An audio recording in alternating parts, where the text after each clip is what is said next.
नमस्कार, स्वागत है आप सभी का। आप देख रहे हैं R9 टीवी। आपके साथ मैं हूं पंकज रौतेला। वक्त हो चला है दिन की सबसे बड़ी बहस महापंचायत का। किला नुमा उसका घर, घर के चारों ओर बाउंड्री वॉल और AK-47 जैसे हथियारों से पुलिस टीम पर हमला। यह कहानी उस गैंगस्टर विकास दुबे की है जिसे कल रात के बाद से पुलिस बड़ी शिद्दत से खोज रही है। लेकिन इस घटना के बाद एक सवाल उठ रहा है कि आखिर 19 साल से गुंडाराज का सबब बना विकास दुबे एक के बाद एक हत्याकांड के बाद भी अब तक जिंदा क्यों था, और इस घटना में भी कहां कहां चूक हुई। यह मुद्दा है आज की महापंचायत का और इसी मुद्दे पर चर्चा होगी। चर्चा को आगे बढ़ाएंगे R9 टीवी के editor in chief Amitabh Agnihotri ji. स्वागत सर आपका। एक मजबूत पैनल भी हमारे साथ जुड़ेगा, लेकिन उससे पहले रिपोर्ट देखिए। आधी अधूरी तैयारी, ऑपरेशन में नहीं बड़े अधिकारी, आधी रात के हत्याकांड से हाहाकार,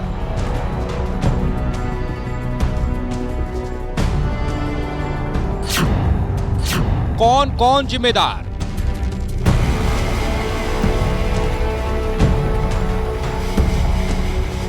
इससे पहले कि शुक्रवार की सुबह का सूरज अपनी लालिमा बिखेरता कानपुर के बिकरू गांव में 8 सिपाहियों का सुर्ख लहू पूरे सूबे को लहूलुहान कर गया। दरअसल विकास दुबे नाम के गैंगस्टर के यहां दबिश देने गई पुलिस टीम पर हुई ताबड़तोड़ गोलीबारी के तांडव में 8 जवानों की जान चली गई। बहुत बड़ा अपराधी है, इसलिए एक बड़ी टीम गई थी, लेकिन रास्ते में जो अर्थ मूविंग इक्विपमेंट होता है, JCB टाइप, वो रख करके रास्ता अवरुद्ध कर रखा गया था। तो पुलिस पार्टी को गाड़ियां छोड़ करके उतरना पड़ा और तब घात लगा करके इसने छतों से हमला पुलिस पार्टी के ऊपर किया, जिसमें हमारे 8 साथी शहीद हुए और 7 साथी घायल हुए हैं। आधी रात को हुए इस कत्लेआम के बाद पूरी सरकार कानपुर में उतर आई। खुद सूबे के मुखिया भी शहीदों के शोक में शामिल हुए।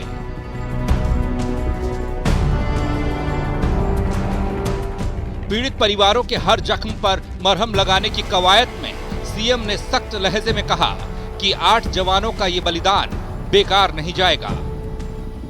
इस पूरी घटना के लिए जिम्मेदार किसी भी अपराधी को बख्शा नहीं जाएगा।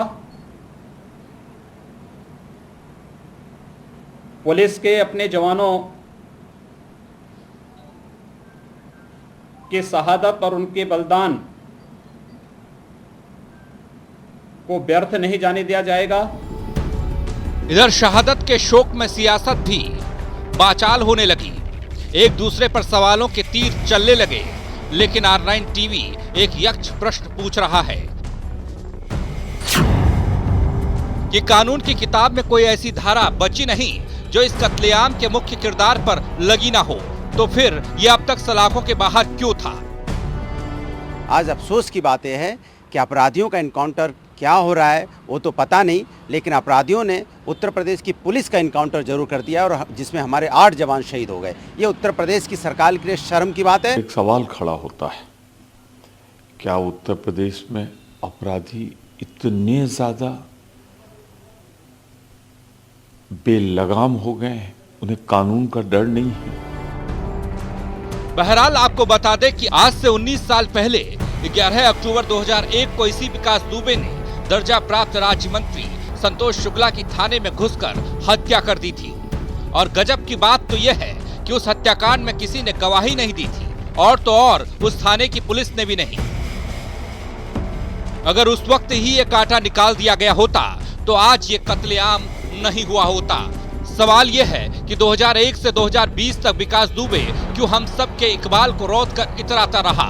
आखिर कातिल विकास दुबे 19 साल से जिंदा क्यों है। Bureau report, R9 TV, Uttar Pradesh, Uttarakhand. जी हां, उस पर 60 से ज्यादा मुकदमे चल रहे थे। उसने 19 साल पहले एक हत्याकांड को अंजाम दिया था। इस हत्याकांड से पहले भी कई तरह के आरोप उस पर लगे।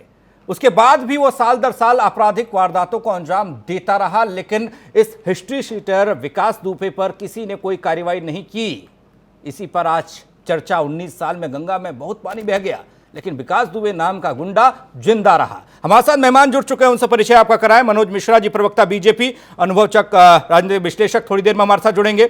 विजेंद्र कुमार सिंह, प्रवक्ता कांग्रेस, हमारे साथ है। सुनील सिंह साजन, प्रवक्ता समाजवादी पार्टी, हमारे साथ हैं। AK जैन साहब, एक्स DGP यूपी, थोड़ी देर में हमारे साथ जुड़ेंगे। अमिताभ अग्निहोत्री जी से चर्चा की शुरुआत करते हैं। कांटा जब चुहा था अमिताभ जी, तभी निकाल कर फेंक दिया जाता तो आज ये नासूर नहीं बनता और कानपुर की घटना हमारे सामने नहीं होती शायद। जी बिल्कुल ठीक बात है। और मैं बहस को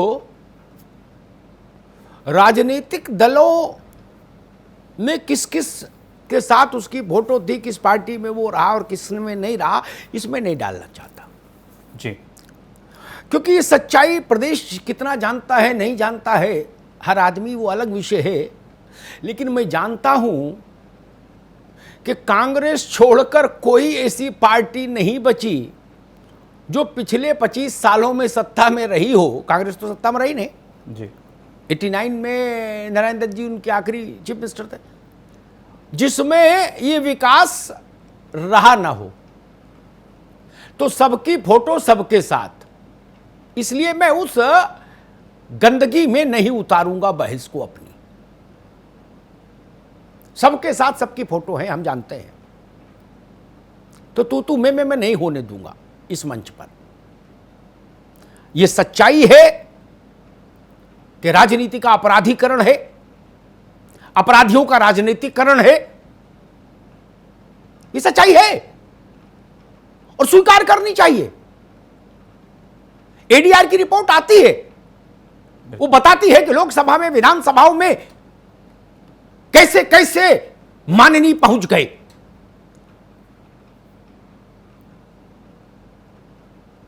उत्तर प्रदेश के एक बड़े माफिया वो लोकसभा के लिए चुने गए, हमसे मिलने आए। तो मैंने उनसे कहा कि भाई IPC में कोई धारा बची जो लगी नहीं तुम पर जी। तो बड़ा प्रसन्न होके बोले भाई साहब अब ऐसी तो कोई बची नहीं। क्या वो लोकसभा में थे? बिना राजनीतिक संरक्षण के हो गया क्या? मंत्री रह लिए लोग, विधायक रह लिए, सांसद रह लिए, और जिला पंचायतों का तो हाल बुरा उत्तर प्रदेश में, क्या देश भर में, और उत्तर प्रदेश में खास तौर पर जिला पंचायत के सदस्य और अध्यक्ष तो 20 राइफल, 10 बंदूक, 15 पिस्टल, 50 गाड़ी के बिना हो दिखता ही नहीं कोई मुझे। सच। वो क्या कथा करने जाते हैं? उनका हाव भाव, रहन सहन, आचार विचार बताता है कि यह लोग मानसिक तौर पर आपराधिक प्रवृत्ति के हैं। तब सवाल उठता है कि आज की बहस हम लोग क्यों लेकर आए। एक बड़ा सवाल है कि जब उस पर चर्चा नहीं करनी और राजनीतिक दलों को खुला स्पेस नहीं देना एक दूसरे के चेहरे पर होली के अंदाज में कालिक पोतने का, तो फिर बहस क्यों होगी? जी। बहस दूसरे बड़े सवाल पर करेंगे, क्योंकि वो सवाल तो बहुत बार उठा लिया, बहुत चिल्ला लिए। इस देश के राजनीतिक दल सुधर नहीं सकते। चुनाव जीतने के समय 50 कत्ल वाले घर के घर भी जाके ड्यूढ़ी पर माथा टेकने में नेता को शर्म नहीं। और कोई अगर हमसे कहेगा हमको शर्म है, तो मैं उसी पार्टी का उदाहरण दे दूंगा कि भाई देखो तुम्हारे चाचा गए थे फलनवे के यहां, जिस पर 20 कत्ल का और 10 रेप का और 50 अपहरण का मुकदमा है। तो वो तो हम जानते हैं, नानी को पता है ननिहाल कैसा है। मेरे पास 7 सवाल है जिन पर मैं बहस रखना चाहता हूं। जैन साहब थोड़ा लेट हो गए, वरना और अच्छी बात होती। 7 सवाल जिन पर मैं चर्चा केंद्रित रखूंगा। 8वीं बात मुझे नहीं, उस पर सोशल मीडिया है, एक दूसरे के कपड़े फाड़ो भाई। जी। और जिसके पास फोटो ना हो दूसरे का, वो मुझसे संपर्क कर ले, मैं दे दूंगा। सपा, बसपा, भाजपा तीनों की। अगर कोई साथी कमजोर पड़ रहा हो सोशल मीडिया पे, तो मुझे संपर्क कर ले, मैं मदद कर दूंगा, सबके साथ की फोटो दे दूंगा। पहला सवाल, इतना सेंसिटिव ऑपरेशन लीक कैसे हुआ?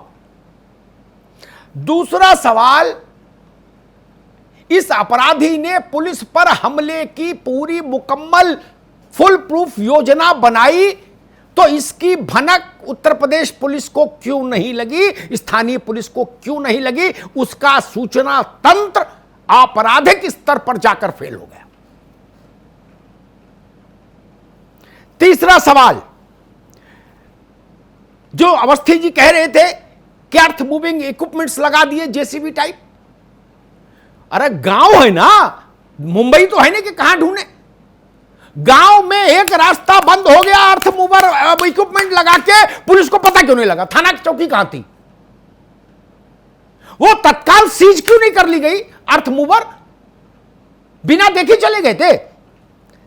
चौथा सवाल, जिस अपराधी को आजीवन कारावास मिला, वो पुलिस की लचर पैरवी के कारण बार बार बेल और पैरोल पाता रहा।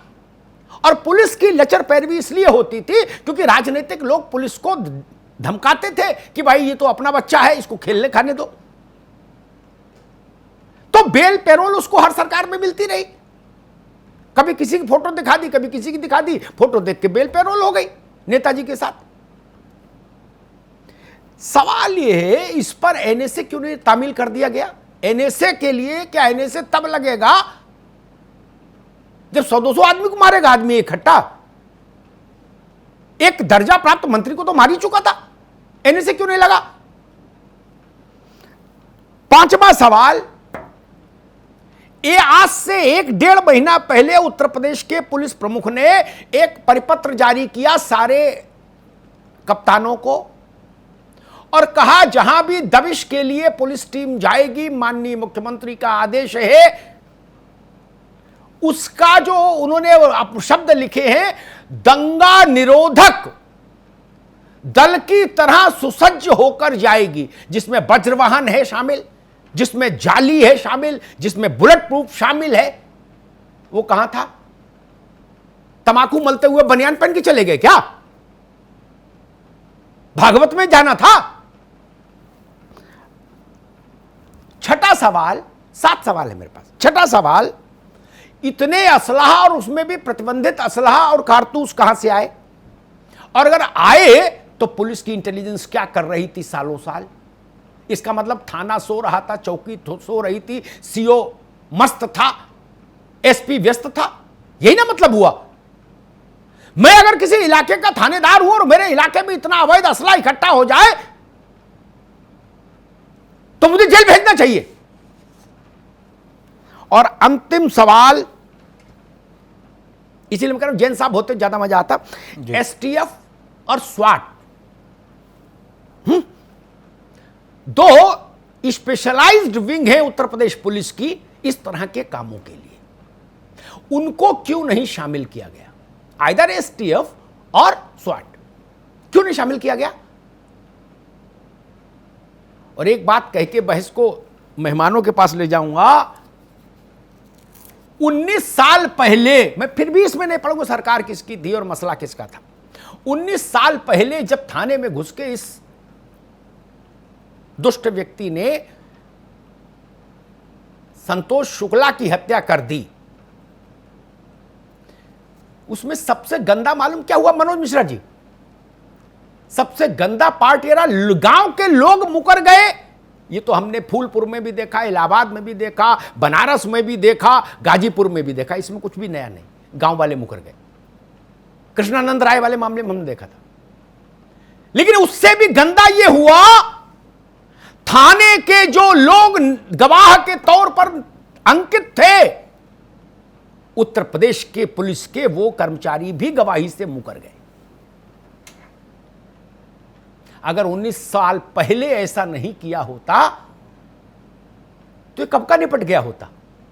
मेरे पास इतनी ही बातें हैं करने के लिए। मैं फिर सबसे निवेदन करूंगा, आपसी तू में यहां मत करिएगा, क्योंकि फिर आप सब लोग आपस में लड़ोगे तो फिर मैं सबकी फोटो दिखाऊंगा।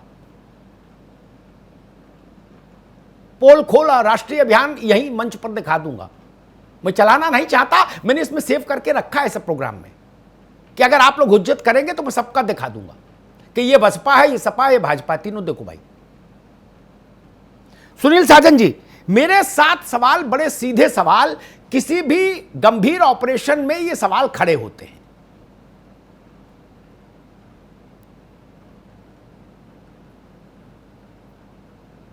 अमिताभ जी, क्योंकि आपने पॉइंट टू पॉइंट डिबेट में बहस करने की तैयारी की है और ये एक सवाल जरूर खड़ा होता है कि बिना तैयारी के पुलिस कैसे गई, और ये भी हो सकता है कि पुलिस को ये अंदेशा न रहा हो कि इस तरीके की विवाद हो सकती है, कौन लोग वो हैं जिन्होंने मुखबरी कर दी। अमिताभ जी देखिए, आप कितना भी किसी चीज को प्रतिबंधित करिए, लेकिन जब सच बोलने का मौका आएगा, आपने कहा कि सबके साथ इसकी फोटो है। मैं आपकी डिबेट में स्वीकार कर रहा हूं कि हो सकता है कि सबके साथ फोटो हो, लेकिन आजकल की मीडिया एक तरफा हो गई। किसी मीडिया की जो लोग हो गए वो जाने, उनका काम जाने। ये भारतीय जनता पार्टी से भी संबंधित है और योगी जी की तस्वीर लगा सके, मतलब मीडिया इतना डर गया, इतना पंगु हो गया मीडिया। समाजवादी पार्टी का एक स्पीकर मिल गया, उसके लिए तो मीडिया का सीना चौड़ा हो गया। हम बड़े बड़े एंकरों को भी देखे कि उनकी भी तीरंदाजी शुरू हो गई, लेकिन योगी का नाम लेने में सबकी दुगदुगी ले गई। कोई नहीं बोल पाया कि कानून मंत्री के साथ भी फोटो है, तो ये भारतीय जनता पार्टी से भी संबंधित हो सकता है। एक बाकी अगर हम बात करें कि सूचना तंत्र फेल, तो भी योगी सरकार फेल। अगर हमारे 8 जवान शहीद हो गए तो उसका दोषी कौन? उसके दोषी भी योगी। और आजीवन कारावास वाला अपराधी खुलेआम अगर बाहर घूम रहा था, किसकी है उत्तर प्रदेश में सरकार? कौन कहता था कि उत्तर प्रदेश में अपराधी नहीं बचे, या तो जेल चले गए या छोड़ के चले गए? ये अपराधी किसके संरक्षण में था? क्या पुलिस की जानकारी और सरकार की जानकारी नहीं थी? तो इसी तरीके से जितने सवाल हैं, एनएसए का आपने कहा कि आखिर एनएसए क्यों नहीं लगा, तो आप पिछली सरकार पे सवाल कर सकते हैं, लेकिन हम जानना चाहते हैं योगी जी 3.5 साल से क्या घंटी बजा रहे थे? योगी सरकार की पुलिस क्या कर रही थी? आपने एनएसए क्यों नहीं लगाया? तो ये सवाल देखिए, मतलब जब कोई घटना हो गई तो आप अपनी नाकामी छिपा नहीं सकते। ये फेलियर है प्रशासन का, सरकार का, और अपराधी के इतने हौसले बुलंद थे कि पुलिस वालों को मारने के बाद उनके हथियार लेके गए। ऐसा भी नहीं कि डर के भाग गए होंगे कि अब पुलिस हमको मारेगी, उनके हथियार लूटे हैं। आप सोच सकते हैं कि उनका हौसला कितना बुलंद था। ठीक है सुनील भाई, सरकार का डर नहीं, कानून भाई, का बाकी डर मेहमानों, नहीं, पुलिस का डर नहीं। सुनील साजन, बाकी मेहमानों को भी बहस में ले आता हूं, ब्रजेंद्र सिंह के पास चलता हूं। देखिए, मैं फिर वही कह रहा हूं, मैंने जवाहर बाग कांड के समय भी यही तर्क सुना कि आकलन में गलती हो गई। आज सुबह जब मैं बहस कर रहा था, अनुभव मेरे साथ थे, तो उनसे पूछिए, मैंने तब भी यही कहा था कि आकलन में गलती अमिताभ अग्निहोत्री से हो सकती है, क्योंकि मैं पुलिस की ट्रेनिंग नहीं पाया। जो आदमी 60 बड़े मुकदमों में वांटेड हो, आरोपित हो, जिसने एक मंत्री को मार दिया हो थाने में, उसको पकड़ने जा रहे थे। कोई चूहा पकड़ने जा रहे थे क्या कि ब्रेड का टुकड़ा लेके, रोटी का टुकड़ा लेके चले गए वो पिंजड़ा लेके? ये नहीं, ये मंजूर नहीं मुझे। राजनीतिक बहसें होती रहेंगी, लेकिन ये देखना बहुत जरूरी है पुलिस करती क्या रही। पुलिस ये करती रही, इस आका का फोन उठाया, उस आका का फोन उठाया, बोले भाई इसके खिलाफ तफ्तीश धीमी कर दो, बोले कर दी, बोले घुमा दो, घुमा दी, बोले चार्जशीट गायब कर दो, कर दी। यही करते रहे ना। उसी का नतीजा है आज 8 बहादुर लोग उनके ऊपर फूल चढ़ाने पड़ रहे हैं। अगर नेताओं की नहीं सुनी होती तो आज ये जिंदा होते। और सुनो नेताओं की, विधायक जी बोल रहे हैं, सांसद जी बोल रहे हैं, मंत्री जी बोल रहे हैं, संतरी जी बोल रहे हैं, जिला पंचायत, नगर पंचायत, कौन कौन पंचायत, सुनो और मरो। यही है ना। किसके दबाव में संतोष शुक्ला के मर्डर में गवाही नहीं दी पुलिस वालों ने? किसके उसमें छोटा अपराध था क्या? ब्रजेंद्र जी, इतना बड़ा ऑपरेशन इतने कैजुअली लिया गया, जिसमें सीवियर किस्म के तमाम ऑपरेशनल फेल्योर चीख चीख के अपनी गवाही दे रहे हैं। इन सबको संयोग मान के पंचम अध्याय की समाप्ति करके प्रसाद बांट दूं? या इसमें एसएसपी कानपुर से लेके डीआईजी, आईजी, एडीजी कानपुर परिक्षेत्र के सारे पुलिस के आला अधिकारी कटघरे में खड़े कराऊं।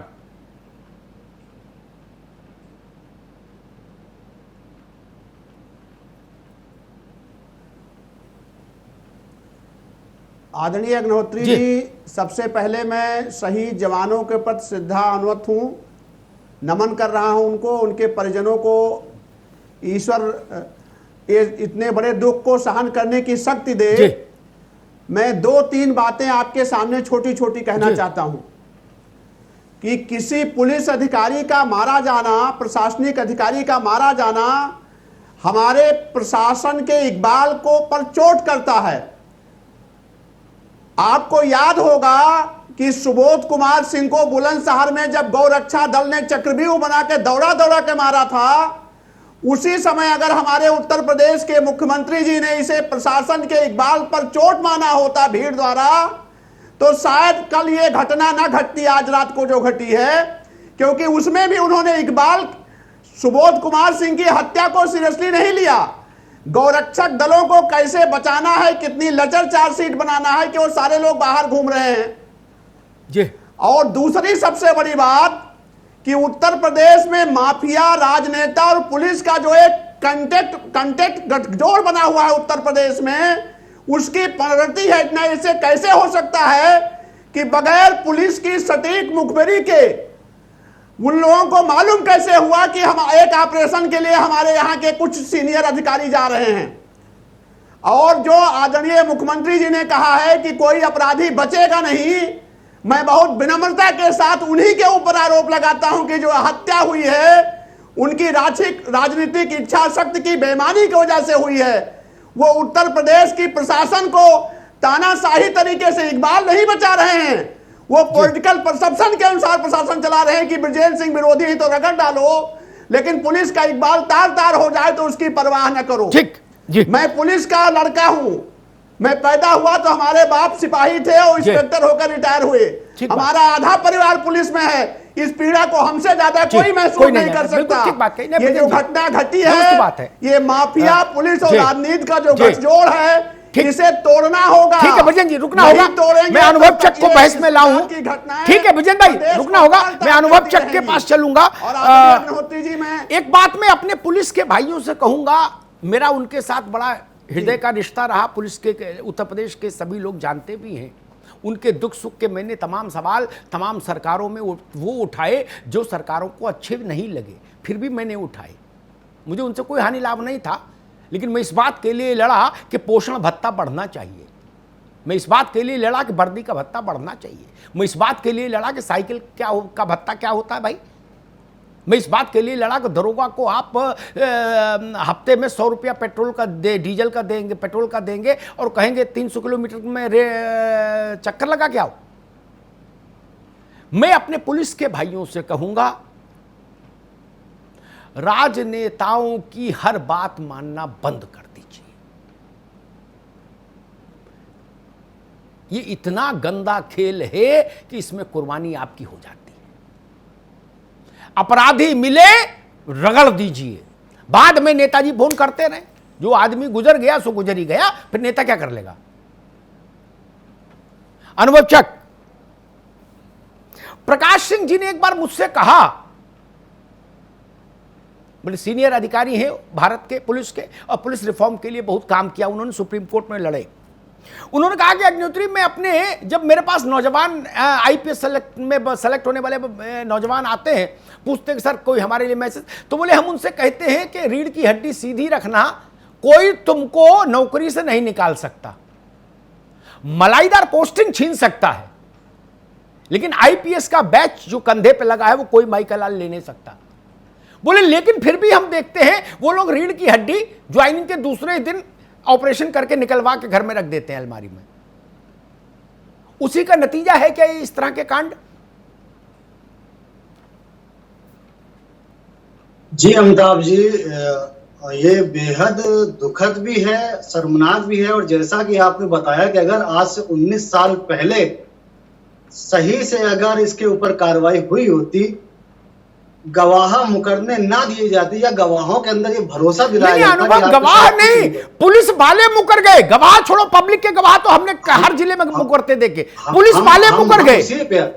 हम उसी पे आ रहे, बल्कि अमिताभ जी मैं उससे भी पहले जा रहा हूं कि जब सत्तारूढ़ दल का राज्य मंत्री का दर्जा प्राप्त व्यक्ति की कोई हत्या करता है और हत्या करने के बाद वो बड़े आराम से इस प्रदेश को छोड़ने में सफल हो जाता है, तो ये भी इंगित करता है कि उस समय के जो सत्तारूढ़ दल के कुछ नेता थे जो उनके संतोष शुक्ला के विरोधी थे, उनकी बगैर मदद के ये संभव नहीं था। तो राजनेताओं का और अपराधियों का घालमेल जो है, उसी की वजह से विकास दुबे बना। ये कोई साल 2 साल में उसने अपना रुतबा ऐसा नहीं बना लिया कि उसका मनोबल इतना बढ़ जाए कि वो पुलिस वालों के ऊपर ऐसे हमला करके उनकी हत्या कर दे। इसके पीछे सभी दलों के लोग, जैसा कि आपने कहा, सभी का संरक्षण उसको मिला हुआ था। लेकिन हाँ, ये जरूर इसमें कहना चाहूंगा कि ये जबरदस्त जो प्रशासनिक चूक हुई है, ये इसमें नहीं होनी चाहिए थी। प्रशासन ने जो बुनियादी चीजें थी उसको भी नजरअंदाज करा। इतने बड़े आप अपराधी को पकड़ने जा रहे हैं बगैर बुलेट प्रूफ जैकेट के, बगैर साजो सामान के, बगैर वहां। ठीक है अनुभव भाई, मैं भाजपा के प्रवक्ता डॉक्टर मनोज मिश्रा एक सेंटेंस अमिताभ जी और कहना चाहूंगा। और अचानक से ऐसी क्या जरूरत पड़ गई थी कि रातों रात आपको बगैर तैयारी के वहां पर छापा मारना पड़ गया? 2-4 घंटा रुक के तैयारी कर लेते, ठीक है, तब चले जाते हैं। ठीक है, मसला केवल ये नहीं कि अमिताभ अग्निहोत्री की बात क्यों नहीं सुनी। मैं तो बोल रहा हूं शांता सुखाए, ठीक है।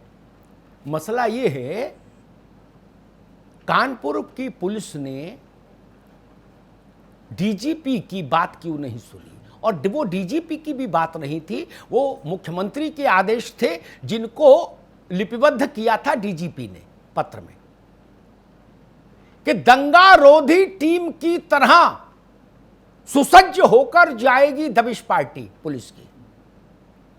दंगा रोधी टीम में क्या क्या होता है सबको पता है। फिर ऐसा क्यों हुआ? यही सवाल मुझे आज सुबह 6:30 बजे से परेशान कर रहा है जब मैंने एक खबर सुनी थी।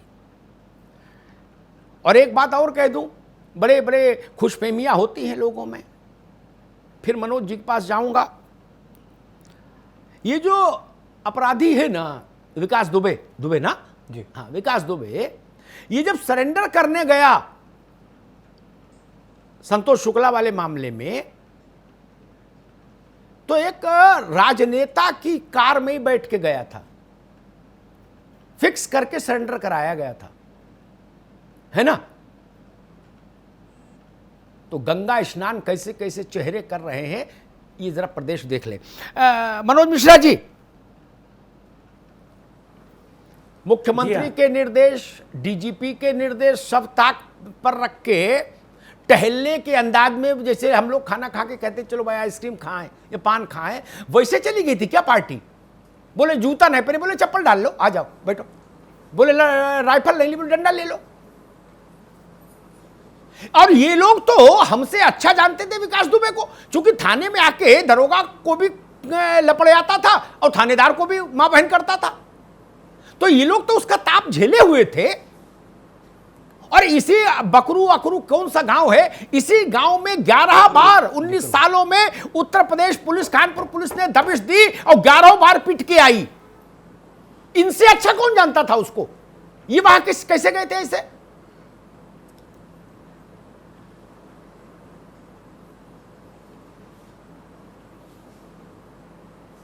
मुझे बोलना है? जी हाँ, आपको बोलना है। जी अमिताभ जी, मैं 2 शब्दों में 2 बातें कहना चाह रहा हूं जी। इस डिबेट के शुरू में आपने कहा था कि इन 7 बिंदुओं पर डिबेट फोकस करिए, लेकिन हमारे समाजवादी मित्र ने ब्रजेश पाठक जी का नाम लिया। मेरे मोबाइल में फोटो है कि जो पोस्टर लगा हुआ है, और मैं नाम नहीं लूंगा, वो स्वर्गीय हो गए समाजवादी पार्टी के नेता, वो इनके संरक्षक रहे हैं, मैं नाम नहीं लूंगा। दूसरी चीज, समाजवादी पार्टी में जवाहर बाग कांड तो आपने याद दिलाया कि जवाहर कांड में तो एसपी मारा गया था, कई सिपाही मारे गए थे, वो भी फेल्योर था। तीसरी बात कि समाजवादी पार्टी की सरकार, श्रीमान मुलायम सिंह जी उस समय मुख्यमंत्री थे, एक सीओ को बोनट पर बैठाकर कानपुर के दबंगों ने हजरतगंज के चौराहे पर घुमाया था, ये समाजवादी पार्टी का कारण था। और एटा में अमर उजाला अखबार में बस कॉपी रखी है। मनोज जी, उससे आज की घटना अपराधियों ने अपहरण आज की घटना की विभत्सता कम नहीं होती ना। मुलायम सिंह के कार्यकाल में क्या हुआ, मायावती के कार्यकाल में क्या हुआ, नारायण दत्त के कार्यकाल में क्या हुआ, इससे आज की घटना कम नहीं होती ना। नहीं, हम जी देखिए अमिताभ जी, भाई इन्होंने आरोप लगाया ना, उसका जवाब दिया मैंने। जी। सुनील साजन का आरोप है ना, मैंने तो कोई बात नहीं कही। ये तो सुनील साजन जी को बता रहा हूं कि आपके राम राज्य में क्या क्या उत्तर प्रदेश में हुआ, इसलिए कह रहा हूं। जबकि आपने ये पहले रिस्ट्रिक्ट कर दिया था कि श्रीमान योगी जी पर लगातार बोलते रहे।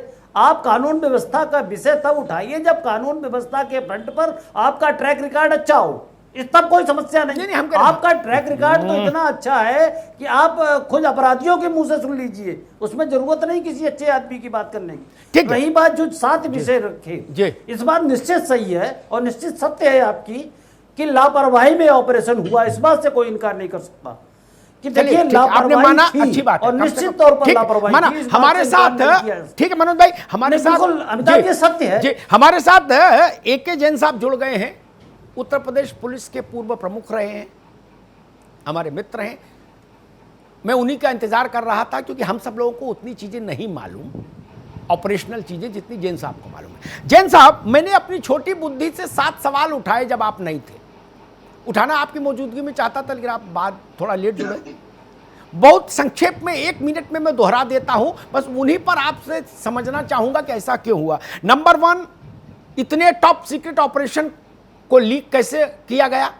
नंबर 2, हमने मुख्तार के यहां छापा पड़ते देखा, अतीक के यहां छापा पड़ते देखा, अपराधी भाग जाता है। जब छापा पड़ता है, मुखबरी हो जाती है तो वो भाग जाता है, डिसअपियर हो जाता है, एब्सकॉन्ड कर जाता है। ऐसा मैंने पहली बार देखा कि बोले अच्छा पुलिस वाले आ रहे, बोले लगाओ भाई मचान, लाओ राइफल। ये ऐसा मैंने सामान्यतः नहीं देखा। इतना असलहा और साजो सामान और आदमी इकट्ठे हो गए उस गांव में, पुलिस का सूचना तंत्र कहां था? वो सत्यनारायण कथा में बैठा था क्या? नंबर 3, जेसीबी लगा के गांव का रास्ता रोका गया, ये बात थाने में क्यों नहीं आई, उस गांव की चौकी में क्यों नहीं आई? उनके मुखबिर कहां थे? नंबर 4, आजीवन कारावास की सजा पाया हुआ आदमी पुलिस की लचर गवाही सबूती और तफ्तीश के चलते बार बार बेल और पैरोल पर बाहर आता रहा, उस पर एनएसए क्यों नहीं लगा? चौथा सवाल, 1 महीना पहले डीजीपी ने एक लंबी चिट्ठी भेजी थी सारे कप्तानों को कि जब भी दबिश में जाएंगे दंगा रोधी दल की तरह इक्विप्ड होकर जाएंगे, जिसमें वज्रवाहन भी है, जिसमें लोहे की जाली भी है, जिसमें लोहे का टोपा भी है और जिसमें बुलेट प्रूफ जैकेट है। वो कहां था? नंबर 6, उसके पास इतने हथियार कहां से आ गए? थाना चौकी क्या करती रही? एक दिन में तो सारे हथियार जुटे नहीं। और आखिरी सवाल, इस तरह के कामों के लिए एसटीएफ और स्वेट जो बनी है, उनको क्यों नहीं इसमें इन्वॉल्व किया गया? जैन साहब, मेरे जहन में इतनी बातें गूंज रही हैं सुबह से। मैं आपके प्रश्न बिल्कुल सारे के सारे वाजिब हैं, जायज हैं। मैं एक एक करके इनका जवाब देना चाहूंगा। जी। नंबर 1, मैंने भी अपनी, ये गूंज रही है आवाज, मैंने भी अपनी सर्विस में बहुत दबिशें स्वयं दी हैं। एससीओ भी दी है, एडिशनल एसपी भी दी है, एसपी भी दी है, डीआईजी भी दी है, आईजी जोन भी दी है। हम लोग भी प्रिकॉशन लेके देते थे दबिशें, पर एक आध बारी जहां टेररिस्ट वगैरह से था, वहां पर केवल हम लोगों ने बुलेट प्रूफ जैकेट्स पहनी।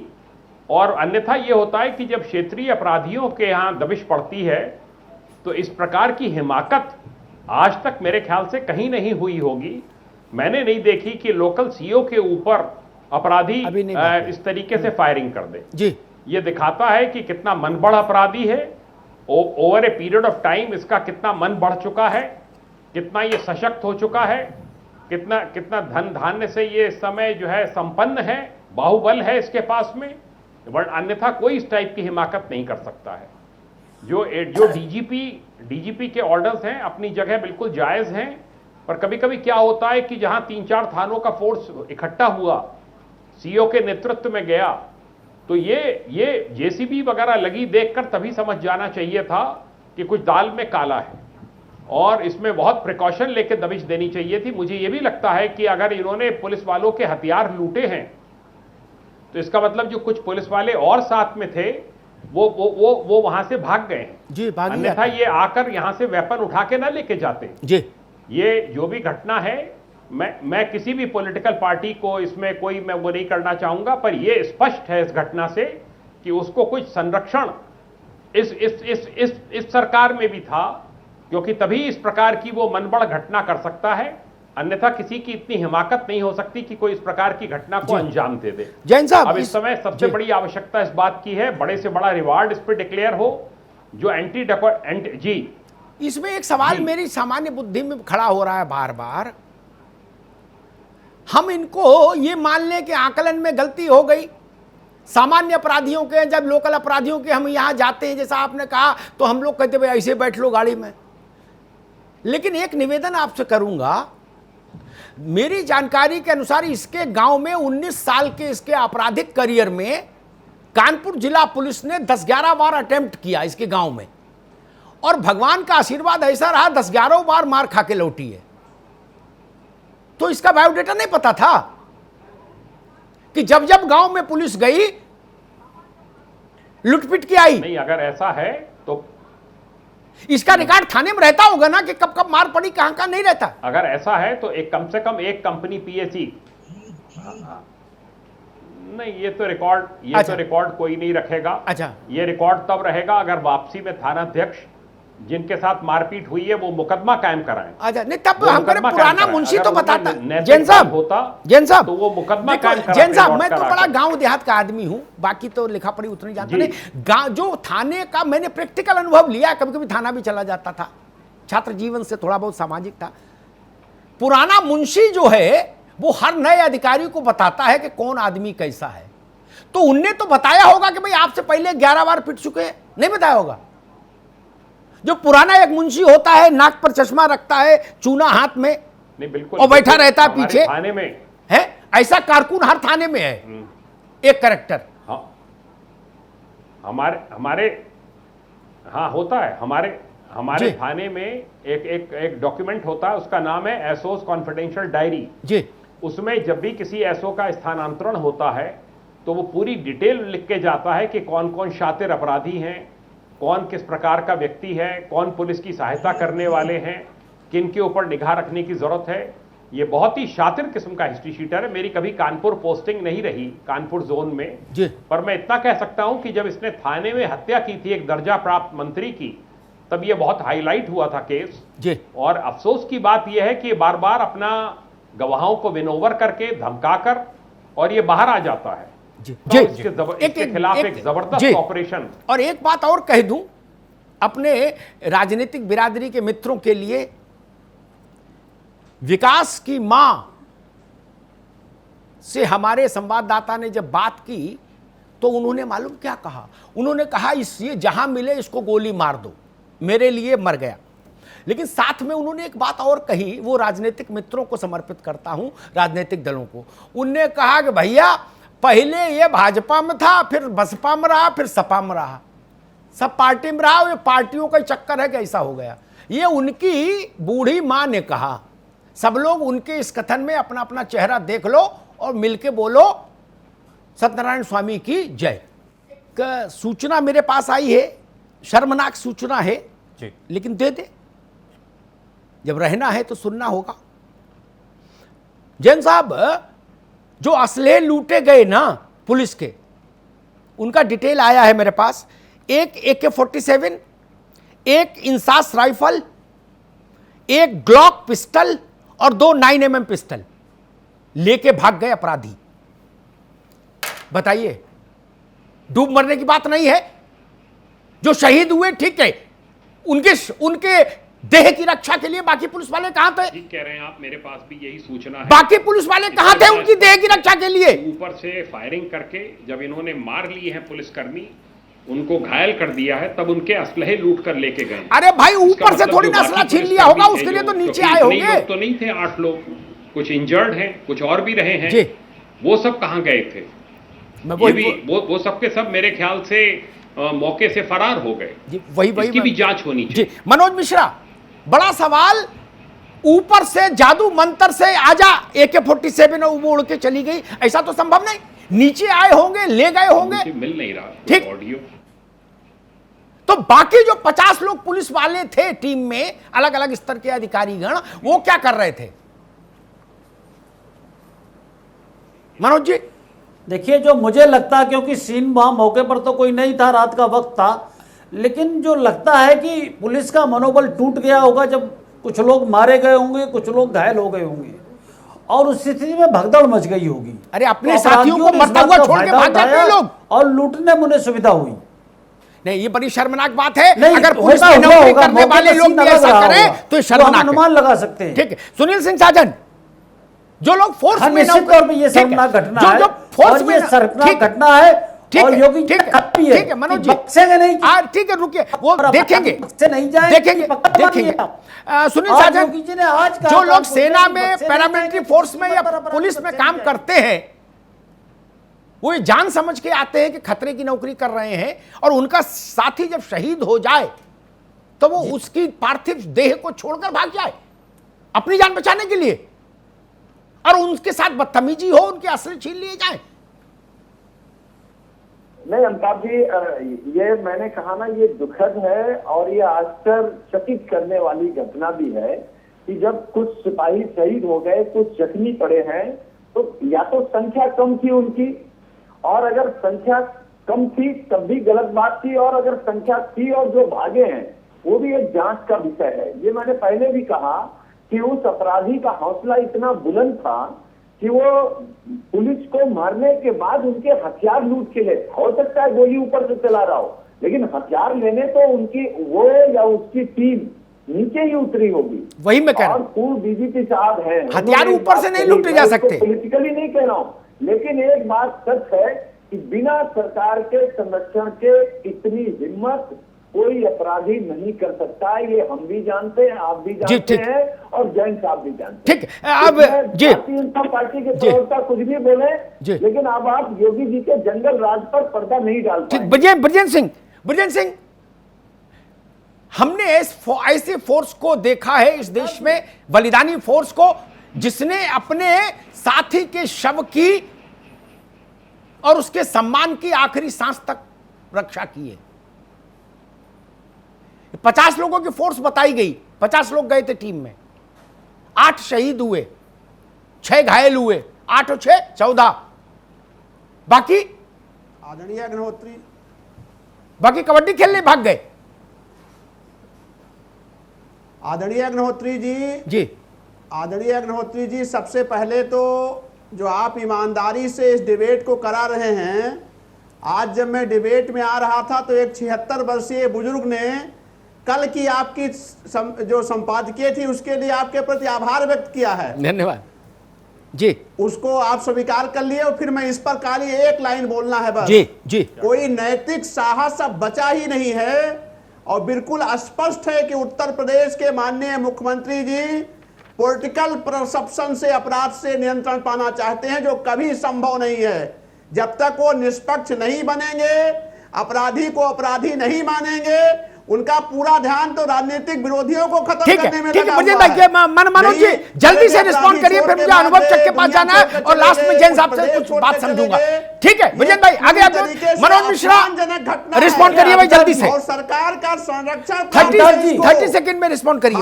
जी, आप ये देखिए कि इस घटना से पहले मैं तथ्यात्मक बात कर रहा हूँ। उत्तर प्रदेश में योगी जी ने अपराध मुक्त किया था कि नहीं किया था? संगठित अपराधों का खात्मा किया है योगी जी ने। आप उसको कह रहे हैं कि व्यक्तिगत निपटाते हैं, व्यक्तिगत तो आप लोग निपटाते हैं अमिताभ गोस्वामी को बंबई में। चलिए ठीक, मैं दोनों को रोकूंगा, मनोज जी को भी रोकूंगा, ब्रजेंद्र भाई को भी रोकूंगा, भाई दोनों को अभी रुकना होगा। अनुभव चक भाई, मैं दोनों की आवाज अभी रोकिए थोड़ी देर के लिए। अनुभव चक साहब जी, मेरा मन बहुत दुखी है। फोर्स के 50 में से 16 घटा दीजिए, 14 घटा दीजिए, 36 बचते हैं। कैसी भी विकट स्थिति होती, कहीं से गोली बम, परमाणु बम चल रहा होता, खड़े तो रहना चाहिए था। फिर टीम किस बात की, फिर तो सब अलग अलग जाओ, बोले मर जाओ, अपना अपना मरो जियो। ये टीम किस लिए बनी थी कोऑर्डिनेशन की? कि जो 14 शहीद हो जाएंगे, उनके घायल हो जाएंगे, उनको छोड़ के भाग जाएंगे और उनके असली लुटवा देंगे।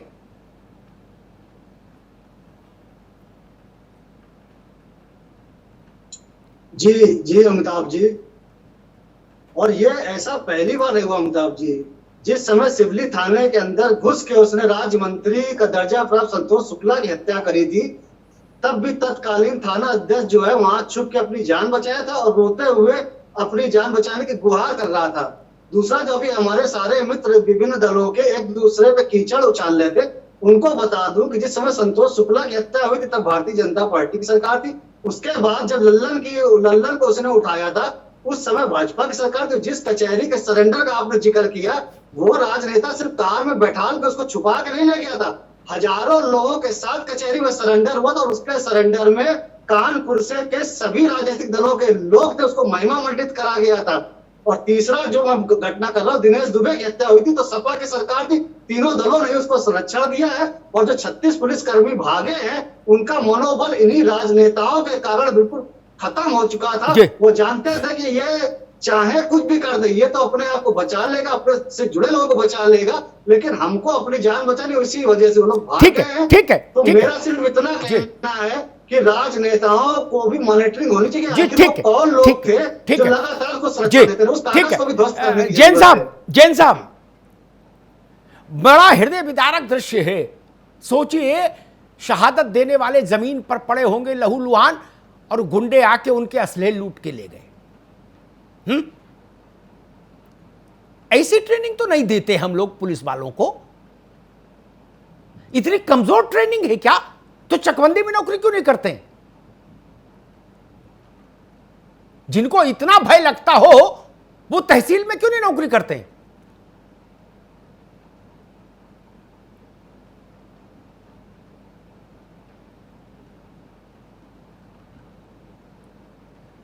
आप ठीक कह रहे हैं। ये ट्रेनिंग दी जाती है कि अगर कभी इस प्रकार की फायरिंग हो तो अपना बचाव करते हुए कहीं पर भी किसी आड़ से आप कोई आड़ ले लीजिए और वहां से आप फायरिंग जारी रखिए।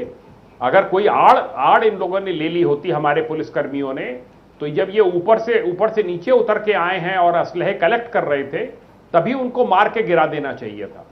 उससे अच्छा कोई मौका नहीं मिल सकता था इनको, तभी उनको मार के गिरा देना चाहिए था। ये बहुत कमी है। जो लोग इसमें भागे हैं मौके से, भीरू हैं, भीरू प्रवृत्ति के पुलिसकर्मी हैं, उनके खिलाफ अवश्य जांच करा के उसमें कार्रवाई होनी चाहिए। चलिए जैन साहब, ठीक है। आप संपादक की टिप्पणी के लिए अमिताभ जी के पास हम चल रहे हैं। अमिताभ जी प्लीज, संपादक की टिप्पणी। मैं अपराध विशेषज्ञ नहीं जी, लेकिन एक बात जरूर जानता हूं, अगर बम नहीं चले, और बम वहां नहीं चला, अगर बम नहीं चले तो 50 लोगों की पुलिस टीम विद असलाह, और स्वाभाविक है पुलिस है तो कारतूस की कमी नहीं, बदमाश के पास हो भी सकती, पुलिस के पास तो समस्या नहीं कारतूस की, आंख बंद करके भी गोली चलाती तो जो 70-80 गांव वाले जो फायरिंग कर रहे थे, ऊपर से नहीं हम करें, कहीं से करें वो स्वर्ग से, उनमें भी 10-20 नीचे टपक जाते, आंख बंद करके भी गोली चलाई जाती। तो मैं कैसे सब चीजें समझ लूं और मान लूं और पानी के साथ पी जाऊं? जैन साहब सहमत होंगे, 100% मैं जानता हूं मेरी इस बात से। 60-70 लोग ऊपर खड़े हैं, गोली चला रहे हैं, धुआंधार टिक है, नीचे 50 लोग खड़े हैं, अगर एक साथ बम से ही मर सकते हैं, अदरवाइज एक साथ तो मर नहीं सकते। वो लोग भी धुआंधार गोली चलाए, 1000 राउंड उधर से, 2000 राउंड इधर से, बाद में गिन लीजिएगा दोनों तरफ के 10-5 लोग। यही देखा मैंने, जो 2 मारे गए वो बाद में मारे गए, वो दूसरे अध्याय है। ऐसा कैसे हो गया? ऐसा कैसे हो गया? यह भी जांच का विषय है, यह भी जांच का विषय है। और राजनीति के लिए तो एक ही बात कहूंगा, 5-6 साल पुरानी घटना है। मैं एक बड़े राजनेता के निवास पर था, बहुत बड़े राजनेता हैं, उत्तर प्रदेश शासन के प्रमुख सचिव स्तर के एक अधिकारी वहां बैठे थे। मैं चेहरे से उनको जानता था, वो चेहरे से मुझे जानते थे टीवी के कारण। तो उन्होंने कहा कि अमिताभ जी हैं, तो बोले हाँ मैं देखता हूँ, और दुआ सलाम हो गई। नाश्ता आया जैन साहब, सुन लो भैया सुनील भाई, बर्फी, नमकीन और ये सब चाय आए, खा पी लिया। फिर वो प्लेट उठाने वाले को बुलाया, घंटी बजाए तो वो नहीं आया, कहीं चला गया होगा नौकर इधर उधर। तो उन्होंने कहा कि सर मैं रख देता हूं। क्या? और वो प्लेट कब रखे आए हो? पीछे डाइनिंग टेबल थी, वहां दूसरी प्रमुख सचिव स्तर के अधिकारी थे। कभी टेलीफोन करेंगे कोई मित्र तो नाम बता दूंगा दोनों का, है ना। फिर हम लोग कहते हैं कि नहीं, एडमिनिस्ट्रेशन स्वायत्त रहेगा। कैसे स्वायत्त रहेगा? कुछ नेताओं ने अति की, और माफ करिएगा जैन साहब, कुछ आपकी बिरादरी ने भी अति की। पोस्टिंग के लालच में वो सब कुछ करने को तत्पर रहे आपकी बिरादरी के लोग, जो कानूनन नहीं होना चाहिए था। क्या ये सच नहीं है? क्या नेताओं से पूछकर आपने धाराएं हटाई और लगाई नहीं? क्या नेताओं से पूछ के आपने तफ्तीश बदली कि नहीं बदली, आईओ बदले कि नहीं बदले? क्या नेताओं की इच्छा, उनकी भ्रष्ट संचालन को देखकर ये कोर्ट में वकील ने अपनी टोन बदली कि नहीं बदली सरकारी ने? 2-3 हजार लोगों के साथ एक मंत्री को मार डालने वाला आदमी कानपुर कचहरी में भगत सिंह और चंद्रशेखर आजाद की तरह जाके सरेंडर करता है। और अनुभव बता रहे हैं कानपुर का कोई ऐसा छुटवैया नेता बचा नहीं किसी पार्टी का जो नमस्ते करने नहीं गया इसको, विकास को। किस मुंह से बात करेंगे आप लोग? किस मुंह से कहेंगे